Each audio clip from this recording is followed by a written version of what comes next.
Woo, that was the best game of the postseason.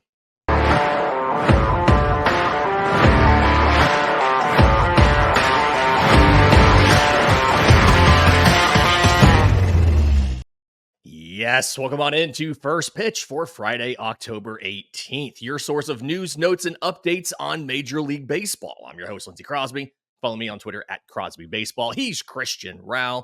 Follow him on Twitter at Christian S. Rauh, R-A-U-H. And Christian, we got two games yesterday.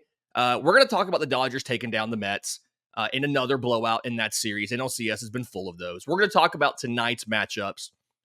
But Yankees Guardians, 7-5 Cleveland win in extra innings. And as somebody who has watched almost every game of the postseason, we had youth sports for one or two. And when you were doing four in a day, sometimes they'd overlap a bit.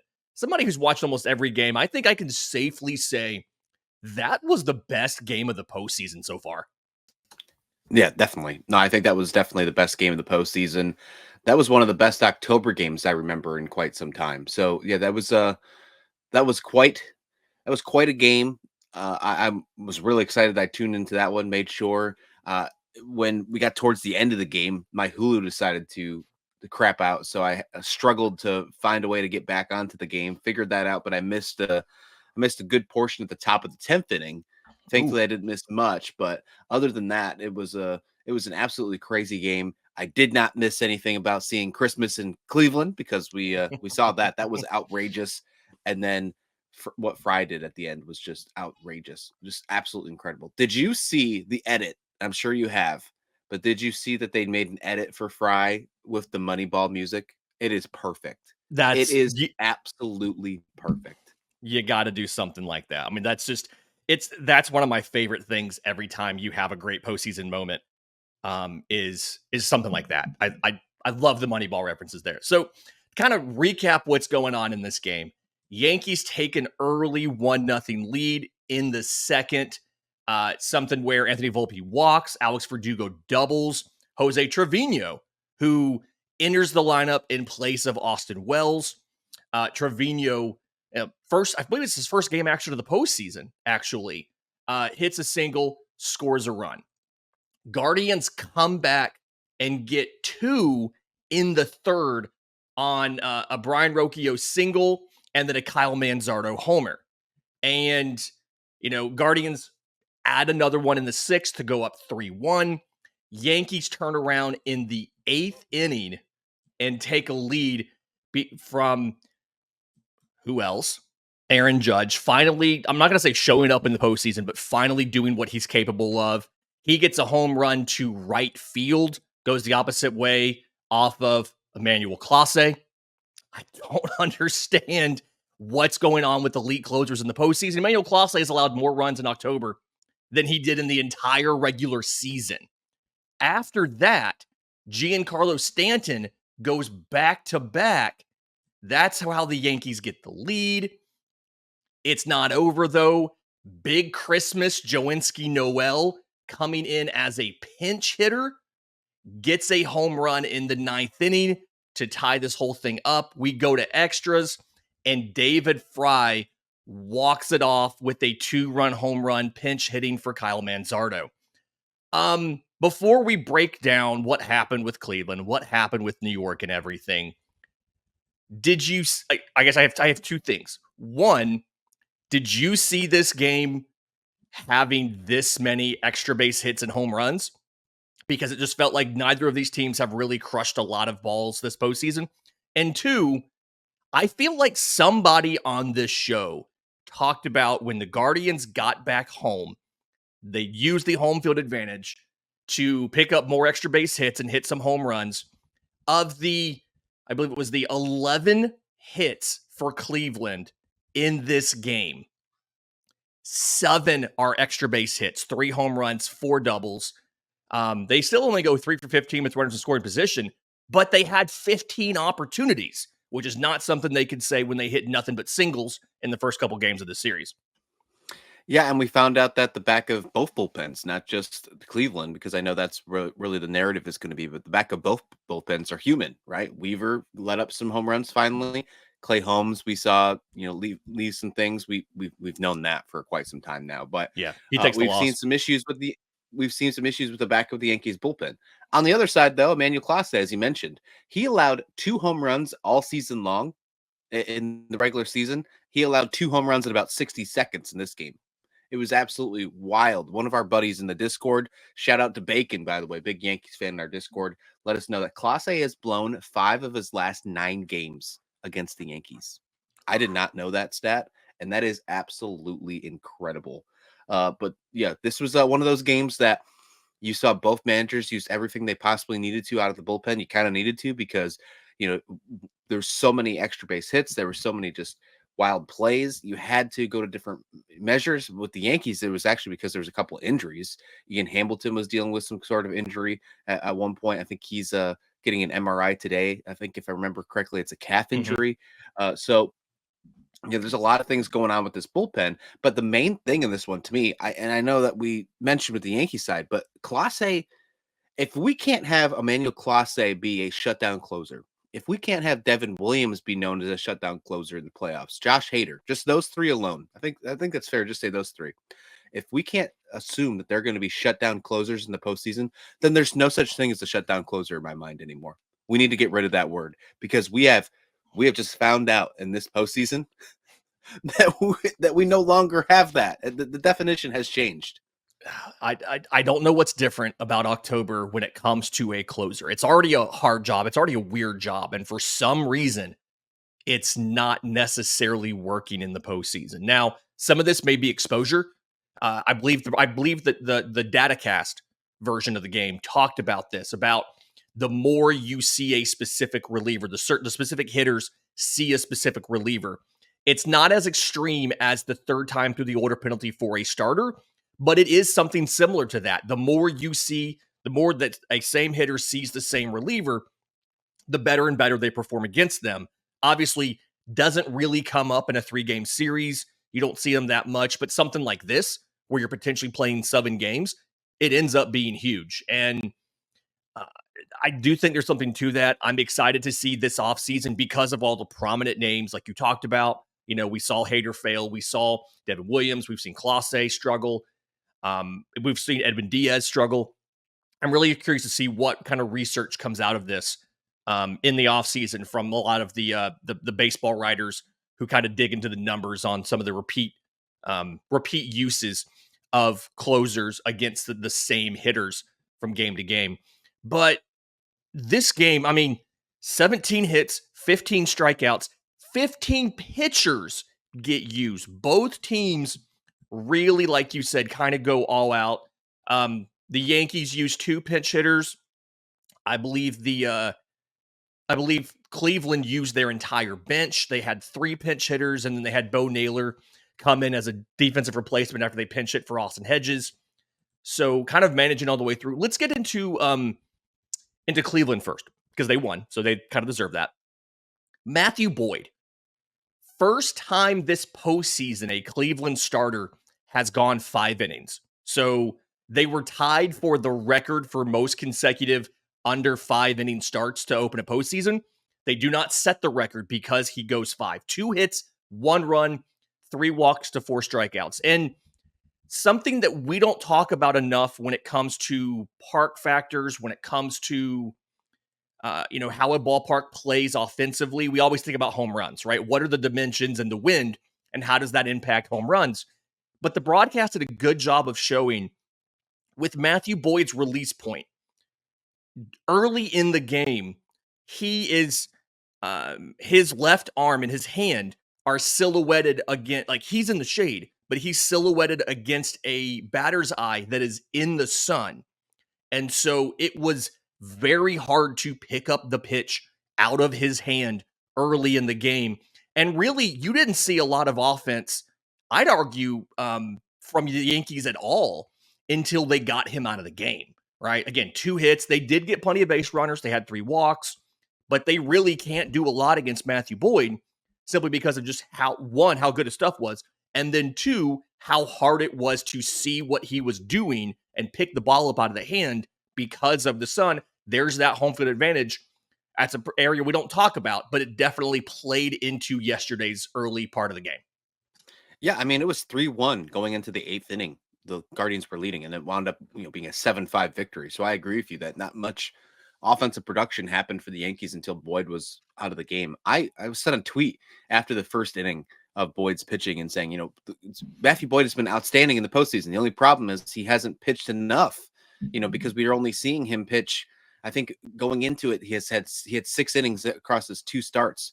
If we finally let's see him go 5 innings. Maybe they read the tweet. Maybe it was. Maybe Stephen Vogt hopped on the Twitter, and he's probably got my notifications on. That's probably what it is, Lindsay. That's a joke, But people. It's technically against the I rules really for him think to that have a phone in the. seeing Boyd. Just wanted to make sure everybody knows it's against the rules true, to have yeah. a phone. We are in the talking dugout. postseason baseball. Yeah. No trash cans, no phones. Right. No, but the front I was office really can have excited it. to see Boyd go farther in this one. 4 strikeouts, 3 walks. That was the only issue to me. Not giving up the run. The run wasn't a big deal to me, but his walks were the only concerning part of his outing because he has been pretty nails when it comes to striking out. I think he has 14 strikeouts now across his 11 innings in the postseason. He has been the best pitcher on that Cleveland roster so far in the postseason, bullpen and starting rotation included. And it wasn't a walk the guy got on via hit, but it does help that he kind of cleaned up one of his own messes with picking off Jose Trevino.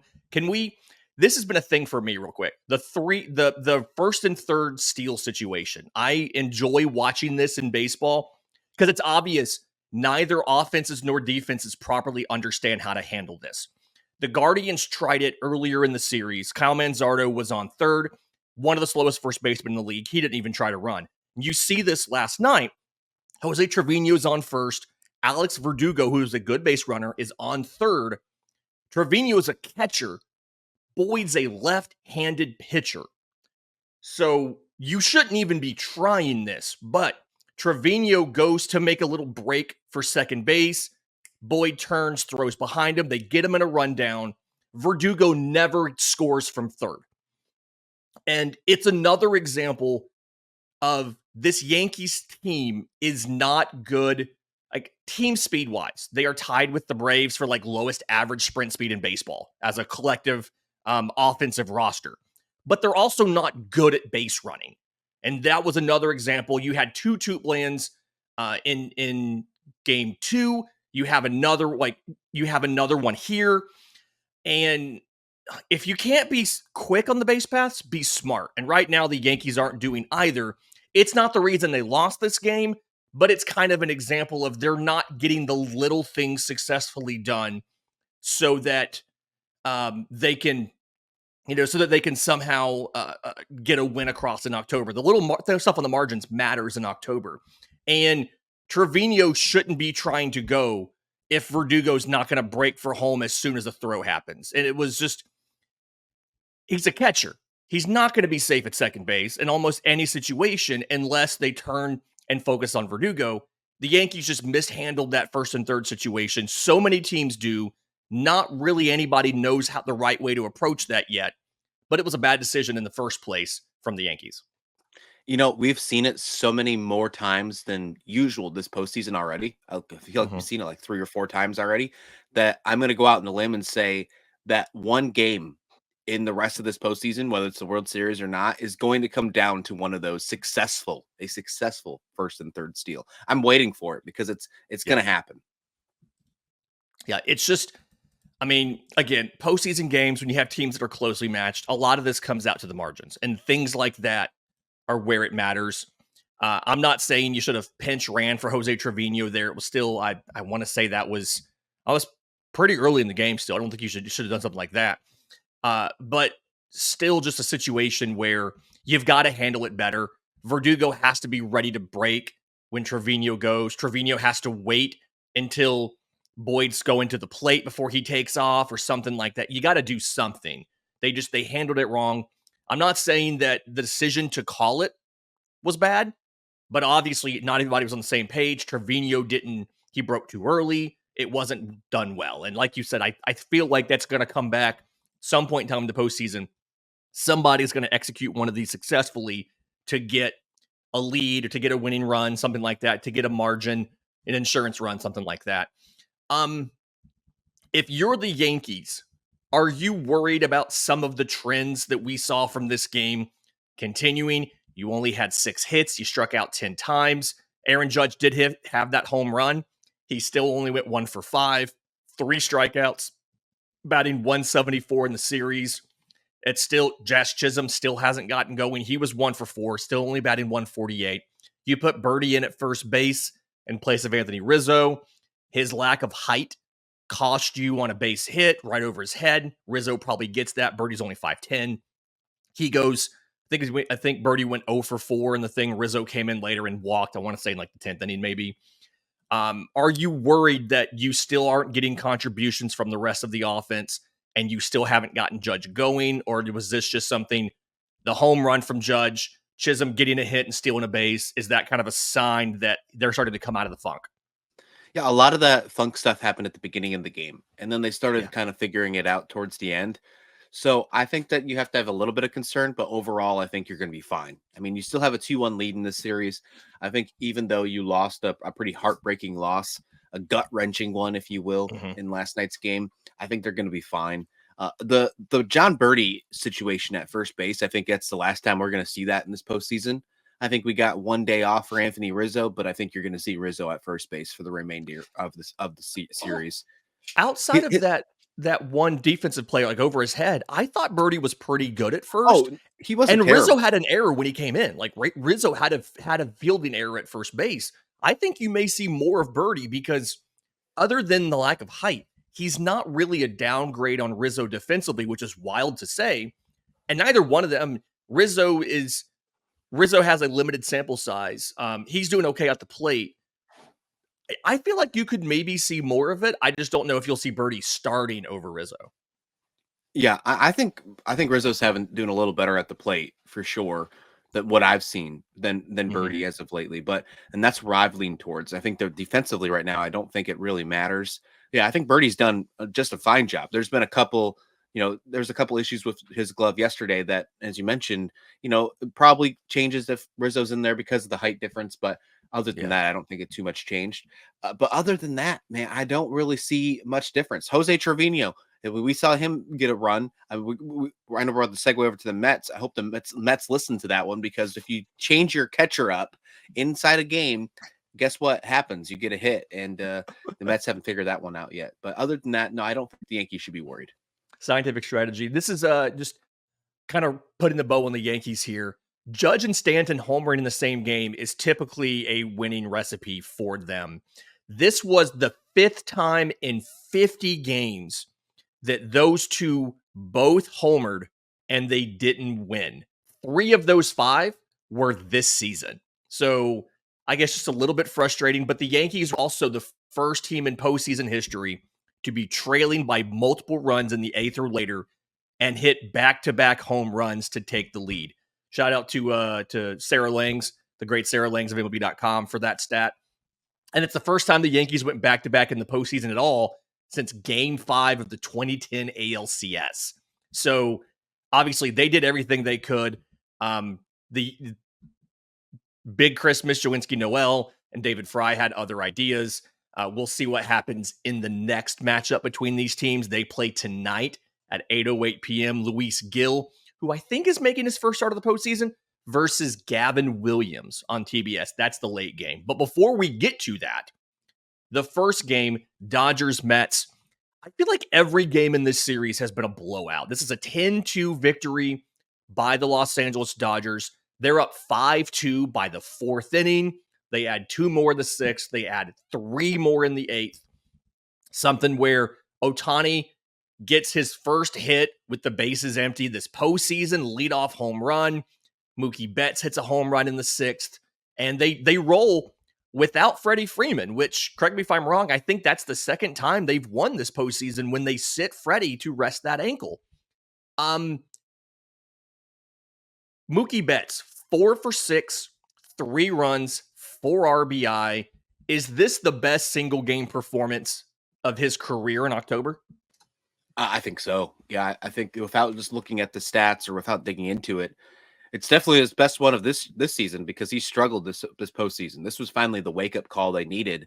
Mhm. And what's crazy is they needed to take Freddie Freeman out of the lineup to do it. Not saying it's his fault, but just kind of changing up the lineup and, kind of just having them wake up to get a little bit of a jolt, something that the Mets should have done, change their lineup a Yeah. little bit. The Dodgers Yeah. do it and they get rewarded for it. Shohei Ohtani was incredible. He walked 3 times. That's enough. Hey, you don't have to hit home runs Oh, every time. here's the stat. Ohtani and Betts combined 5 of 9, 2 homers, 5 RBI, reached base 8 times. It's the first time that the top 2 in a lineup in the postseason scored 7 or more runs in a game since Jeter and A-Rod in 2009. It's incredible. And then you add a guy like Max Muncy at the bottom of your lineup who's got on base, 12 straight times? So, I mean, you got to love that. You got to love what this Dodgers team's doing right now. Tommy Edman is becoming one of those secret weapons. I have a chat somewhere and I'm going to find it. It's in one of our discords from one of our writing discords that I tagged when I was writing for the Cardinals, saying, watch what will happen. Is if the Dodgers make the World Series, Tommy Edman's going to wind up being the World Series MVP. And it seems like it's priming to be that possibility, that case. He seems to be that secret weapon for this Dodgers squad. He hits another home run in this one. 696 OPS in the postseason so far, but I think he's just warming up. On the other side, Lindsay, with Yeah, these Mets team. Before we get to the Mets, hang on, real Okay. quick. The Max Muncy thing that you talked about, 12 consecutive plate appearances getting on base. Home run, 3 walks, single, 2 walks, home run, 3 walks, single. It is just for a dude that did not thrive in the regular season and has dealt with injuries. I mean, to have 12 straight on base, he struck out in the 8th inning. The amount of But walks is more impressive to me than the hits. I think it that's really so is. impressive.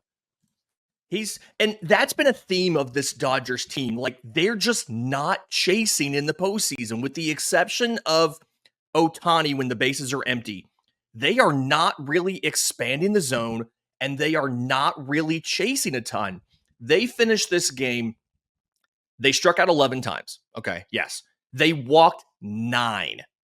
And it's like, this is just kind of nuts. Jose Quintana came into this game with the lowest in zone rate of any qualified starting pitcher, 44%. The Dodgers drew 9 walks in this, and they have 31 walks in this series. That is a record for any 4-game stretch in a postseason. Now the Mets, at the same time, that is the record for the most issued in any 4-game stretch in the postseason. They are tied with the 2017 Cubs, who closed out the NLDS and opened the NLCS that year with a total of 31. But this is just, I mean, that's what they did. Like, they walked more than anybody else in the regular season. They chased less, and obviously teams have not adjusted to be able to attack them in the zone yet. Sorry, go ahead. No, yeah, you're absolutely right, and it's crazy that they've had so many walks, and I think that's what's honestly making it fun for me. Yeah, walks. Some people think walks are boring. It is a chess move in my mind, and seeing 9 in one game is incredible. On the flip side, though, you mentioned, the Mets squad has struggled. What we saw with this pitching rotation when they played the Phillies was insane. It has not translated into this series, the NLCS. Jose Quintana thought this was going to be like the Mets' best chance of winning a game. We talked about it yesterday. That did not happen. That did not happen. 3 1/3 innings. He let up 5 runs. He walked 4, only had 2 strikeouts. The rest of the bullpen was struggling as well. I said there was a possibility that this Mets team could be in the contention if Quintana, pitches his life away and does an amazing time. Not only did the pitching suck, the offense still sucked, Lindsay. They did, with the exception of Mark Viento's home run, they yet again could not get any extra base hits. It was all singles with the exception of that home run. 0 for 10 with runners in scoring position. They left 12 men on base. This is the worst trend that you could possibly ask for in a series that if you win, you go to the World Series. This is where all that house money, I think, has finally gone away. I think now they're reaching for the bag and they're only finding nickels and dimes because they are struggling right now. Down 3-1. It's hard to start, listening in the background. You're starting to hear this fat lady start singing. Can you hear it? It's like it's just really, really close because this Mets team is cooked. They are cooked. Yeah, they got the top 4 in the order combined for 7 hits, but after that, Starlin Marte 1 for 5. Jose Iglesias 1 for 4. Francisco Alvarez goes 1 for 1, scores a run, and then they pinch hit for him in the, I believe it was the 6th inning with Jesse Winker, and then Luis Torrens finished the game. Just not getting the support from anybody outside of the top of the order. It's kind of a theme we've seen with a lot of teams this postseason where the top of the order is getting it done. The Dodgers are one of those teams we've kind of talked about are the opposite. Yes, Betts goes 4 for 6.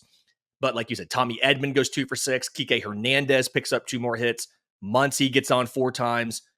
Will Smith finally does something in the postseason. He goes 1 for 5 with an RBI. Even Chris Taylor, who was dreadful in the regular season, he goes 1 for 4, draws a walk as well. He scores a run. And I don't really know at this point what the Mets can do. I feel like they did a little bit of stuff. They started Harrison Bader in center versus Tyrone Taylor, but at this point, they're just rolling out the same guys every single time. And I don't know, facing elimination tonight, I don't know if this is the game where they finally shake it up, or they say, if we go down, we're going to go down our way. We're going to go down with our same guys. But I think it's too late to shake it up now. Yeah, I think it's too late. I think the only thing you have left to do is pray. I think if nothing else, if you can force this series back to LA, I don't know why, but for some reason, I feel like it's worse when you let the opponent celebrate on your field, right? And we know how New York fans can be. We know, and they're not nearly as bad as Phillies fans or anything like that, but we know that it's going to, for everything the Mets have done I'm going to argue, to overachieve based on their expectations entering the year. If it ends tonight in New York, I feel like some of that goodwill is going to be gone. And there's going to be more frustration from the fan base than if they can force it back to LA, and LA has to win it in 6 versus 5. Yeah, they should not even be in this postseason. Let's remember that. But I saw on socials last night after this game that people were asking for Mendoza to be fired. I mean, that's where Mets fans are at right now because he hasn't changed the lineup. They're saying he's to blame for this. And sure, yeah, it definitely is. But let's remember how they even got here in the first place. This is a little bigger than this series. And I'll take you back to that house money problem, okay? That they shouldn't even be here. You know, they shouldn't. But you shouldn't fire Mendoza. Are you kidding me? That would be the craziest. That'd be the craziest move of the offseason if that happened, in my mind. But no, I'm with you. This is going to be a wild rest of the series. It could end tonight. We could be seeing this one end tonight. We could be seeing the Dodgers hanging out, and we could see the Mets trying to book some tickets down to a tropical island after this one. Yeah, we have that's at 5:08 p.m. on FS1. David Peterson gets to start for the Mets. Jack Flaherty on the mound for the Dodgers. I'll remind you, first time these teams met up, he went 7 innings, 2 hits, no runs, 2 walks to 6 strikeouts. One of the few standard starts we've seen from a lot of guys in this postseason so far. I mean, didn't allow a base run until the 4th inning. You definitely have to feel like, for multiple reasons, the Dodgers have the advantage tonight, and it's going to be down to, it doesn't matter how well David Peterson does, right? It's going to be down to the offense. The offense has to find a way to perform for the Mets or their season is over. And at this point, I'm questioning whether or not they can do it. We'll see what the lineup is tonight. I guess for the Dodgers, we'll see if Freeman's back in there or not. But for the Mets, we'll see, do they go with the same guys and hope for better results? Or are they a little more aggressive about moving some guys around, replacing some guys, seeing if they can kind of provide a jolt to this team? We'll figure out what happens. What are your expectations for these 2 games tonight? Expectations in my mind for Dodgers is, can they close it out? And will we see Freddie Freeman? Because you're already at 3-1. Are you going to give him an extra day off and let him sit even longer? Because you did just fine with the bats yesterday. Are you going to let him have one more day off? I don't think so. I think we'll see him. But my expectations is really focusing on the Dodgers side. Can they close it out? Can they do it early? Because they have shown that they can. On the Mets side, you just have to do something. You need a pulse. Right now, you don't have anything. So can they wake up and have some sort of jolt? That's the biggest thing. On the other flip side, on the other game with the Yankees and the Guardians, both of these pitchers, Luis Gil and Gavin Williams, are making their postseason debut. Really excited for this one. Gil had a great way to start off the season. I mean, we were talking about potentially being an all-star starter the way that he started off this season, cooled off quite a bit towards the end. Gavin Williams, on the flip side, he was on the complete opposite. He didn't start his season until July, but in September, Lindsay, he only allowed 1 home run. And he's making his postseason debut. This could be an interesting one. If the Guardians bullpen can keep it together, I think they have a valid shot at evening this series tonight. Which would obviously be tons of fun. That would set up a Saturday matchup, 8:08 p.m. Yankees Guardians. We don't have starting pitchers for that yet. I'm sure that depends on who gets used tonight. But again, 5:08 p.m. Eastern, Dodgers Mets on FS1, 8:08 p.m. Eastern, Yankees Guardians on TBS. We'll be back with you on Monday for another episode of First Pitch. In the meantime, if you're listening on audio, do us a favor, leave us a 5-star review. If you're on YouTube, subscribe to the channel, hit the notification bell. Either way, tell your friends. They can go to firstpitchpodcast.com to find out all the different places to watch and take in the best daily recap show for Major League Baseball. Until next time, this has been First Pitch.